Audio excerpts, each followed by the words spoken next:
오늘은 하나님의 것은 하나님께라는 제목으로 하나님의 말씀을 함께 나누도록 하겠습니다.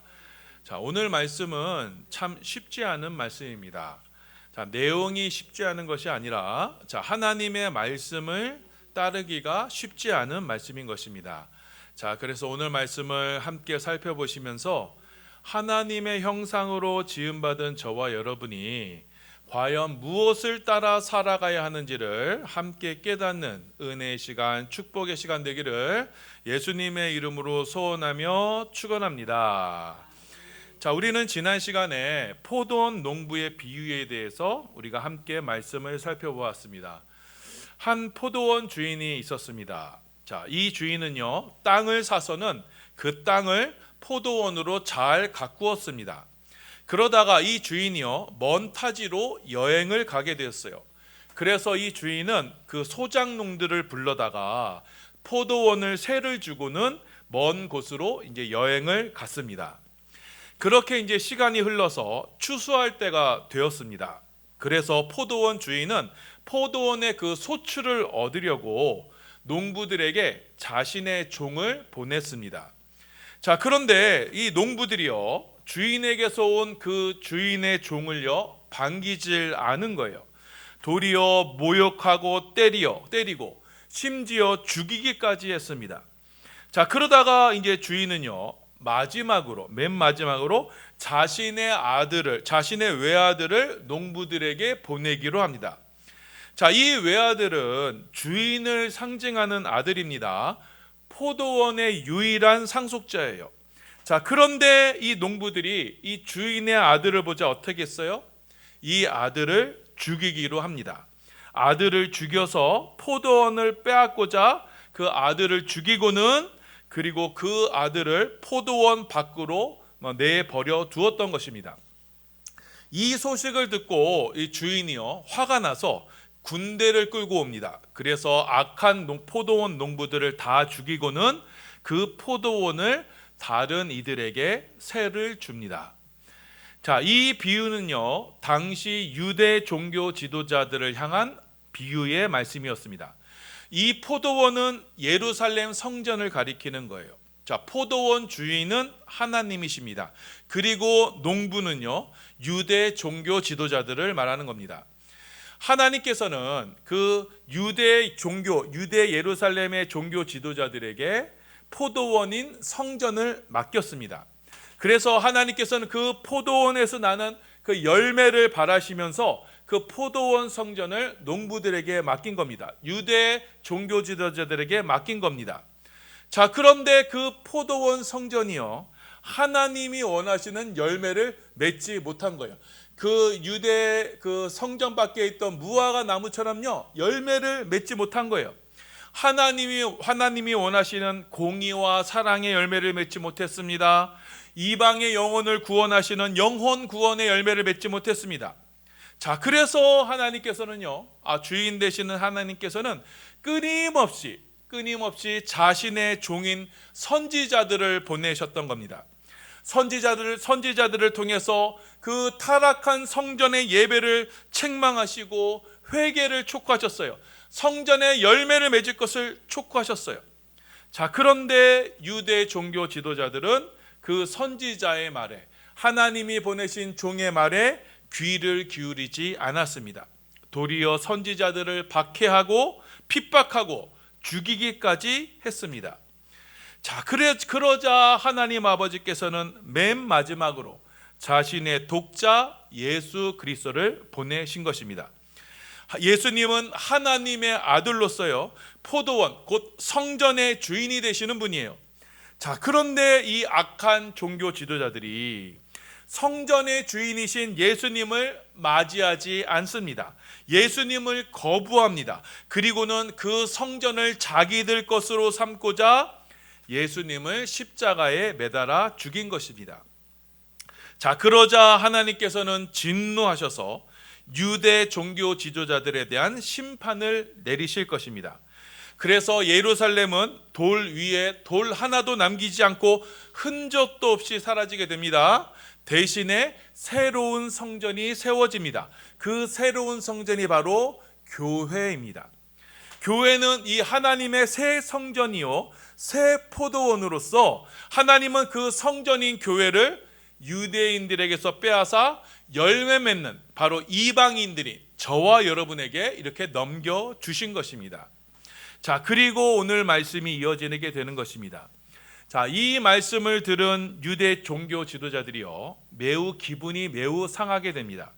자, 그래서 이들이 모여서요 예수님을 공경에 빠뜨리려고 일종의 계략을 깨우게 됩니다. 그래서 바리새인들과 헤롯 당원들이 모여서요 예수님께 접근해서는 예수님이 대답하시기 아주 매우 곤란한 질문을 던집니다. 자, 마가복음 12장 13절에서 14절입니다. 함께 봉독합니다. 시작.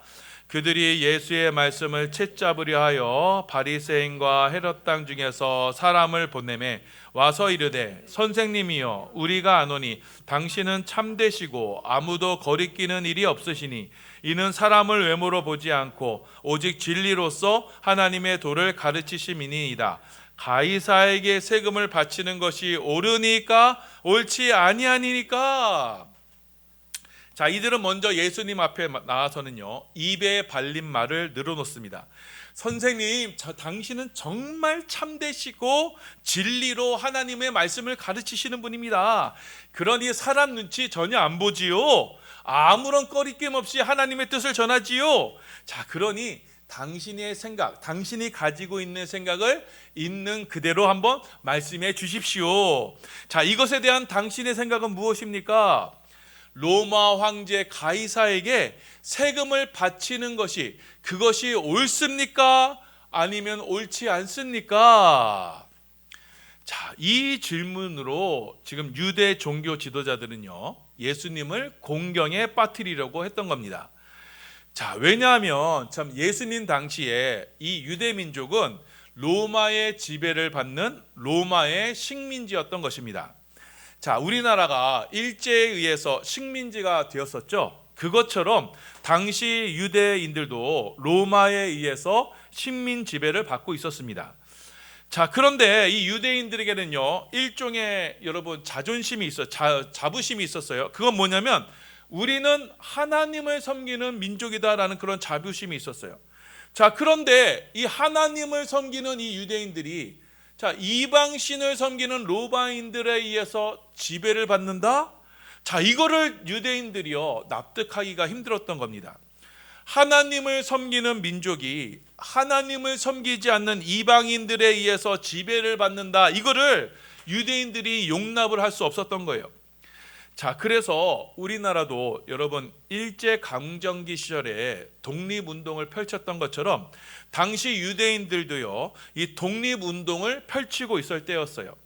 자, 그래서 성경에 보면요 종종 이 열심당원이라는 이 표현이 나와요. 예수님의 제자들 중에서도 이 열심당원이 있었습니다. 자, 이 열심당원이요 바로 로마에 대한 이 무장 독립 투쟁 단체였습니다.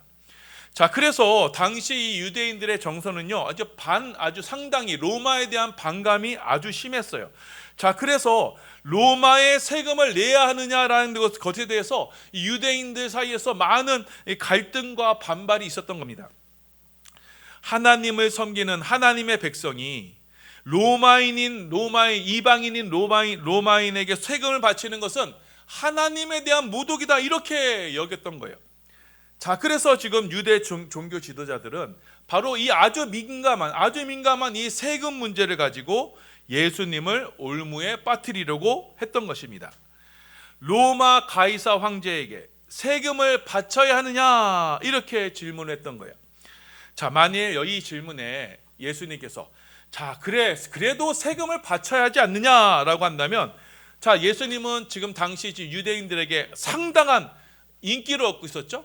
그런데 이 한마디로 예수님은 반민족주의자로 낙인 찍힐 것이 뻔했습니다. 자, 반대로 예수님이 로마의 세금을 바치지 말아야 된다라고 이렇게 말하면, 자, 이 종교 지도자들은 당장에 이 예수님을 로마의 정부에 고발해서 예수님을 손쉽게 제거할 수 있었을 것입니다. 자, 실제로 이 유대 종교 지도자들은 예수님을 로마 총독 앞에 로마 총독 앞에 빌라도에게 이렇게 고발했을 때 예수님이 로마 정부에 세금을 내지 말라 했다, 그런 죄목으로 예수님을 고발하기도 했습니다. 자, 그래서 이들은요, 내심 어떻게 예수님이 대답하기를 원했느냐? 예수님이 로마에 세금을 내지 말아야 한다, 그 대답을 듣기를 원했어요. 자, 그렇지 않더라도 만일 로마에 세금을 내야 한다라고 말씀하시면 지금 많은 사람들이 지금 예수님을 추종하고 있으니 이 한마디로 예수님의 인기를 한순간에 몰락시킬 수 있을 것이다. 이들이 이렇게 생각했던 것입니다. 자, 그래서 이 유대 종교 지도자들은 예수님께 이것이냐 저것이냐 둘 중에 하나를 택하라 라고 하면서 예수님을 공경에 빠뜨리려고 했던 겁니다. 자, 그런데 이 말씀을 들으신 예수님은요, 이들의 의도를 정확하게 간파하셨습니다. 지금 이들이 예수님을 시험해서 공경에 빠뜨리려 한다는 것을 예수님은 정확히 파악하셨던 것입니다. 자, 그래서 예수님은 유대 종교 지도자들에게 다시금 역공으로 질문을 합니다. 지금 너희가 가지고 있는 돈이 어디 있느냐? 그 돈을 지금 내게 보여달라. 자, 그러자 유대 종교 지도자들이요, 자신들의 주머니에 있던 로마의 동전을 꺼내서 예수님께 보여줬습니다. 자, 그 돈을 보신 예수님께서 이들에게 이렇게 질문을 하셨어요. 너희가 가지고 있는 이 돈에 누구의 형상이 새겨져 있느냐? 우리 15절 16절입니다. 봉독합니다. 시작. 우리가 바치리이까 말리이까 한데 예수께서 그 외식함을 하시고 이르시되 어찌하여 나를 시험하느냐? 데나리온 하나를 가져다가 내게 보이라 하시니 가져왔거늘 예수께서 이르시되 이 형상과 이 글이 누구의 것이냐? 이르되 가이사의 것이니이다. 당시 로마 화폐에는요, 자, 로마 황제의 가이사의 얼굴이 새겨져 있어요. 자, 오늘도 우리도 100원짜리 동전에 이순신 형상이 새겨져 있죠. 마찬가지로 이 당시에는요, 자, 로마 화폐에는요, 로마 황제의 얼굴이 새겨져 있었던 겁니다. 자, 그래서 이 유대 종교 지도자들은, 자, 로마 돈에는 이 바로 가이사의 얼굴이 새겨져 있습니다. 가이사의 형상이 새겨져 있습니다. 이렇게 예수님께 대답을 했습니다. 자, 그러자 이 말에 예수님께서 그 유명한 말씀을 남기셨습니다. 가이사의 형상이 새겨져 있느냐? 그럼 그것은 가이사의 것이다. 그러니 가이사에게 바쳐라. 그 대신에 하나님의 것은 하나님께 바쳐라. 자, 마가복음 12장 17절입니다. 봉독합니다. 시작. 이에 예수께서 이르시되 가이사의 것은 가이사에게, 하나님의 것은 하나님께 바치라 하시니 그들이 예수께 대하여 매우 놀랍게 여기더라. 자, 가이사의 형상이 새겨져 있느냐? 그럼 가이사의 것이 맞다. 그러니 그건 가이사에게 바쳐라. 하지만 너희 중에 하나님의 형상이 새겨져 있는 게 있느냐? 그건 하나님께 바쳐라. 지금 예수님의 이 말씀은 지금 무엇이냐? 지금 이 세금을 바쳐야 하는 것이 옳습니까? 옳지 않습니까? 라는 그 질문에 예수님은 뭐라고 대답하시느냐? 너희는 과연 누구의 것이냐? 너희는 하나님의 것이냐? 아니면 가이사의 것이냐? 자, 이렇게 예수님은 하나님 앞에서의 존재, 너희는 과연 누구 앞에 있느냐? 그렇게 종교 지도자들에게 바로 그 질문을 하신 것입니다. 유대 종교 지도자들은요, 지금 이 소유의 문제로 예수님을 시험하려고 했어요. 내가 가진 지금 이 돈을 가이사에게 세금으로 바쳐야 하느냐 말아야 되느냐, 그걸 가지고 예수님을 시험하려고 했어요. 하지만 이 소유의 문제는요, 여러분, 그 모습이 어떠하든 간에 가이사에게 세금을 바치든 안 바치든 간에 결국 그 돈의 형상은 누구 거예요? 가이사의 거예요. 결국 그 돈은 누구 거예요? 가이사의 것입니다. 내 돈이니 내가 이 돈을 어떻게 해야 한다라고 생각하지만 사실은 그 돈은 누구 거예요? 결국은 가이사의 거예요. 내가 주인이 되는 이 세상의 차원에서 그 돈은 결국 누구 것이 돼요? 여러분, 내 것이라고 생각하면 안 됩니다. 그것은 결국 가이사의 것이에요. 내 것이라고 착각할 수 있을지 몰라요. 하지만 여러분, 이 세상의 모든 돈은요, 이 세상의 모든 소유권은 세상의 주인인 가이사에게 있는 거예요. 실제로 여러분의 돈을 한번 보세요. 지폐를 한번 보세요. 거기에는요, 한국은행권이라고 쓰여 있습니다. 돈의 원 소유는요, 한국은행입니다. 돈의 가치를 담보하는 것은 한국은행이에요. 만일 한국은행이 파산을 하면 그 돈은요, 아무 쓸데없는 종이 쪼가리에 불과합니다. 지금 전 세계는요, 지금 미국 달러를 중심으로 지금 경제가 돌아가고 있죠. 그런데 만일 미국이 파산하게 되면요, 그 세계 경제는 한순간에 무너지게 됩니다. 돈은 아무런 쓸데가 없는 거예요. 베네수엘라처럼요, 돈은 아무런 효력이 없는 거예요. 자, 그래서 우리가 내가 지금 세상에서 무엇을 가지고 있다, 내가 돈을 가지고 있다, 무엇을 소유하고 있다라고 생각하지만 그가 가진 그 소유는 누구 거라고요? 누구 거라고요? 결국은 이 세상의 주관자, 이 세상의 주관자의 것이에요. 내가 소유하고 있다라는 그것은 결국 가이사의 것이에요. 그러니 가이사에게 바쳐야 옳은 것입니다. 자, 그런데 이 소유의 차원이 아닌, 여러분, 내가 누구의 것인가, 이 존재의 차원으로 나아가게 되면 그때부터는요, 상황이 달라집니다. 사람은요, 하나님께서는 저와 여러분을 창조하셨을 때 하나님의 형상으로 창조하셨어요. 자, 로마의 돈에 가이사의 형상이 찍혀 있듯이, 자, 저와 여러분에게는 누구의 형상이 찍혀져 있어요? 하나님의 형상이 찍혀져 있어요. 자, 그래서 우리는 이 땅에서 하나님의 형상으로, 하나님을 나타내는 자로 이 땅을 살아가는 거예요. 자, 이 사실을 인식하는 이들은 내가 하나님 앞에 어떠한 존재인지를 자각하는 이들이에요. 자, 그래서 내가 하나님의 존귀한 하나님의 형상으로 확신하는 이들은 이제는 내 자신을 하나님께 드리는, 하나님의 것이니 하나님께 드리는, 그런 하나님께 드리는 예배의 자로 살아가게 되는 거예요. 하나님께서 창세전에 나를 택하셨고, 또 나를 부르셨고, 또 이 땅에 태어나게 하신 그 존재의 소명을 발견하고는 그 하나님의 형상을 따라 이제는 하나님 앞에 내 자신을 드리는 자로 이 땅을 살아가게 되는 거예요. 이 존재의 삶을 사는 이들은 내 안에 계신 이 하나님의 형상, 곧 그리스도의 형상이 얼마나 존귀한지를 깨닫게 되는 것이고, 그래서 이 하나님의 형상을 인식하는 이들은 그들의 유일한 삶의 목표가 뭐냐? 바로 내 안에 그리스도가 존귀히 여기게 되는 것, 그것이 나의 유일한 삶의 목표가 되는 겁니다. 자, 빌립보서 1장 20절에서 21절입니다. 봉독합니다. 시작. 나의 간절한 기대와 소망을 따라 아무 일에든지 부끄러워하지 아니하고 지금도 전과 같이 온전히 담대하여 살든지 죽든지 내 몸에서 그리스도가 존귀하게 되려 하려 하나니 이는 내게 사는 것이 그리스도니 죽는 것도 유익함이라. 자, 온전히 담대하여 살든지 죽든지 뭐예요? 내 몸에서 그리스도, 하나님의 형상이 존귀하게 되는 것, 이것이 나의 유일한 삶의 이유가 되는 거예요.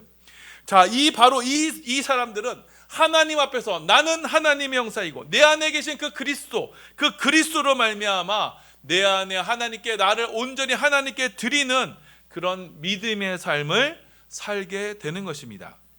자, 이들은 내 자신 안에 새겨진 하나님의 형상 그리스도를 따라서 그리스도와 함께 하나님께 자신을 온전히 드리는 것이고, 그래서 우리의 삶은, 우리의 생명은 이 땅에서가 아니라 바로 하늘의 하나님께 감추어진 그런 믿음의 삶을 살게 되는 것입니다. 자, 골로새서 3장 3절입니다. 봉독합니다. 시작. 이는 너희가 죽었고 너희 생명이 그리스도와 함께 하나님 안에 감추어져 있습니다. 자, 우리는요 죽었어요. 이 땅에서의 삶을 죽은 거예요. 가이사의 형상을 따라 살던 삶은 죽은 거예요. 하나님의 형상을 따라 하나님께 드려지는, 그리스도와 함께 하나님 앞에 드려지는 그런 믿음의 삶, 예배의 삶을 살아갈 수 있게 되는 거예요. 자, 그래서 하나님의 형상을 따라 하나님의 것이니 나는 하나님께 드린다라는 그런 내 자신을 하나님께 드리는 이들은 그리스도와 함께 하늘의 하나님 안에 사는 자들인 거예요. 이들에게만 영생이 주어지게 되는 것입니다. 믿음으로 십자가의 그리스도를 영접하고 그리스도와 함께 이 땅에 속한 나의 삶은 죽고 이제는 그 삶을 하나님께 온전히 드려지는 삶, 그 삶이 하나님 안에 감추어진 믿음의 삶이 되는 거예요. 자, 그래서 오늘 말씀에 예수님께서 내 돈을 지금 가이사에게 바쳐야 합니까 말아야 합니까 라는 그 질문에 대해서 예수님께서 이렇게 말씀하시는 거예요. 자, 너희는 지금 그 너희 소유, 너희가 있고 없음, 너희의 소유로서 가이사의 형상을 따라 삶을 살아서는 안 된다. 너희가 가지고 있는 그 돈의 존재 유무에 따라서 너희 삶을 그렇게 살면 안 된다. 그건 결국 가이사의 것이 된다. 너희의 삶은 너희 가이사의 삶이 되는 삶은 결국 이 세상에 사단 마귀의 종로를 타며 결국 죽음을 무서워하는 그런 생명 없는 삶을 살게 될 것이다. 너희에게 있어서 진짜 중요한 문제는 너희는 과연 누구의 형상을 따라 살아가는 것이냐, 하나님의 형상을 따라 살아가는 것이냐, 아니면 이 땅의 가이사의 형상, 돈을 따라 살아가는 것이냐. 너희의 참 주인은 누구냐? 하나님이냐 돈이냐? 너희는 이것을 결정하라. 지금 예수님이 말씀하시는 거예요. 돈이 너희 주인이라면 너희는 가이사의 형상을 따라 살아가라. 가이사의 것을 따라 가이사에게 바치며 살아가라. 돈의 소유욕이 너희의 주인이라면 너희는 어김없이 이 땅의 세상의 주관자 가이사에게 바쳐지게 될 것이다. 공중 권세 잡은 자에 의해서 사로잡힐 것이고, 그래서 이 땅의 것으로 일희일비하면서 이 땅에서의 것에 있고 없음에 행복과 불행을 느끼는, 그래서 마지막 날에 종말에 예수님께서 다시 오시는 그날에, 이 세상이 멸망하는 그날에 너희도 이 세상과 함께 통곡하며 울게 되는 그런 비참한 삶을 살게 될 것이다. 하지만 너희가 이 땅에서 하나님의 것으로 하나님의 형상으로 살고자 한다면 하나님은 자신의 것을 단 한 번도 뺏기신 적이 없다. 하나님은 자신의 형상을 생명싸개로 보호하실 것이고, 그래서 너희를 이 가이사의 세상으로부터 지키실 것이고 너희를 영원한 나라로 이끄실 것이다. 그러니 너희 안에 바로 이 하나님의 형상을 회복하라. 너희의 삶을 하나님께 바쳐라. 하나님의 것은 하나님께 바쳐라. 이 말씀이 바로 하나님의 것은 하나님께 바치라는 그 말씀의 진의가 되는 것입니다. 자, 사랑하는 여러분, 오늘 말씀은 하나님의 것은 하나님께 바치라라는 주님의 교훈의 말씀을 우리 가운데 주시고 있어요. 자, 인생은요 분명 두 종류의 인생밖에 없습니다. 가이사의 형상을 따라 사는 인생이 있는가 하면 하나님의 형상을 따라 사는 인생이 있습니다. 가이사의 형상을 따라 사는 이들에게 있어서는요, 그들의 인생의 가장 큰 가치는 뭐예요? 가이사의 형상이 있는 돈입니다. 곧 소유입니다. 내가 가지고 있는 것, 그것으로 자신의 인생을 평가하게 될 것입니다. 자, 그런데 이 가이사의 형상을 따라 사는 인생은요 늘 불행할 수밖에 없어요. 많으면 많은 대로, 적으면 적은 대로 불행할 수밖에 없어요. 왜요? 그 가이사의 형상이 돈이 결국 누구의 것이에요? 그건 내 것이 될 수 없어요. 결국 가이사의 것이에요. 그건 결국 다 가이사의 것입니다. 그래서 이 가이사, 이 세상의 공중권세 잡은 자가 멸망하는 그날 우리가 가진 소유도 다 멸망하게 될 거예요. 결국 가이사의 것이 되어서 내 것이라고 지금 움켜쥐고 있지만 참 실체가 없고 헛되고 헛된 것임을 깨닫게 되는 거예요. 그래서 여러분 재벌가의 사람들이 그렇게 불행하게 삶을 살고 그렇게 어렵게 살게 되는 거예요. 이처럼 가이사의 형상은 나에게 참 만족과 행복을 가져다 줄 수 없습니다. 왜냐하면 우리는 무엇을 따라 지음받았기 때문이에요? 우리는 하나님의 형상을 따라 지음을 받았기 때문이에요. 자, 물병 안에는 물이 들어 있어야 되고 술병 안에는 술이 들어 있어야 하듯이 하나님의 형상 안에는, 우리 안에는 무엇이 있어야 되냐? 바로 하나님만이 자리하셔야 됩니다. 그래야만 우리 안에 참 만족과 행복이 있을 수가 있게 되는 거예요. 그래서 우리는 하나님의 형상을 따라 내 자신을 하나님께 드림으로써 우리는 하나님 안에 있게 되는 것이고, 그럼으로써 내가 있어야 될 것은 이 가이사의 형상이 아니라 바로 하나님 품이다라는 것을 특별히 주님 앞에 이 예배하는 자리로서 주님 앞에 그 믿음의 고백을 드림으로써, 그림으로써 우리는 내 안에 하나님의 형상으로 삶을 살아가게 되는 것입니다. 그렇게 우리가 하나님의 것은 하나님께 드리라라는 말씀을 따라 우리가 주님께 우리 앞에 이 예배로 주님 앞에 우리 자신을 드림으로써 우리는 내 인생에 가장 가치 있고 보람된 때는 바로 하나님께 예배드리는 때라는 것을 고백할 수 있게 되는 것입니다. 그래서 하나님의 형상으로 이 땅에 오신 예수 그리스도께서 여러분 십자가에서 자신을 아버지 앞에 온전히 드리셨듯이 우리도 이 십자가의 삶을 따라 우리의 삶을 아낌없이 하나님께 예배로 드리는 그런 축복자의 삶을 살게 되는 것입니다. 이 진리로서 성전된 저와 여러분, 이 교회는요 오늘도 하나님께 예배를 드리는 거예요. 하나님의 형상을 지음받은 우리이기 때문에, 하나님의 것은 하나님의 것이기 때문에 우리는 이 예배를 통해서 우리 자신을 하나님께 드리는 것이에요. 그럼으로써 우리는 성전의 참 주인이 누구신가라는 것을 믿음으로 고백하게 되는 것입니다.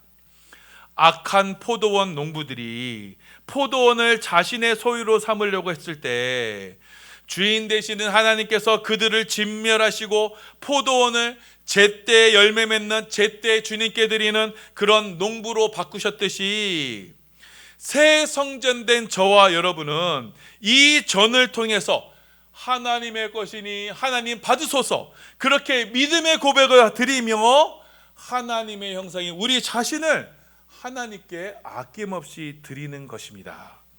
여러분, 이 말씀을 기억하셔서 자, 이제는 여러분 안에 새겨진 그런 존귀한 하나님의 형상을 따라 이제는 나 자신을 하나님께 온전히 드리는 예배자, 헌신자가 되시기를 예수님의 이름으로 소원하며 축원합니다. 하나님의 것을 하나님께 드리는 은혜와 축복이 있기를 예수님의 이름으로 소원하며 축원합니다. 그 믿음의 헌신으로 이제는 이 땅의 소유꽃 가이사의 형상을 따라 사는 자들이 아니요, 이제는 나 자신, 나의 존재를 하나님께 믿음으로 드리는, 예배로 드리는 그런 믿음의 삶을 사심으로써 이제는 나 자신을 하나님과 이웃에게 드리며 베푸는 그런 존재의 삶으로 여러분의 삶을 온전한 축복의 통로로, 예배의 통로로 주 앞에 마음껏 쓰임받는 축복의 성도들 다 되시기를 예수님의 이름으로 소원하며 축원합니다.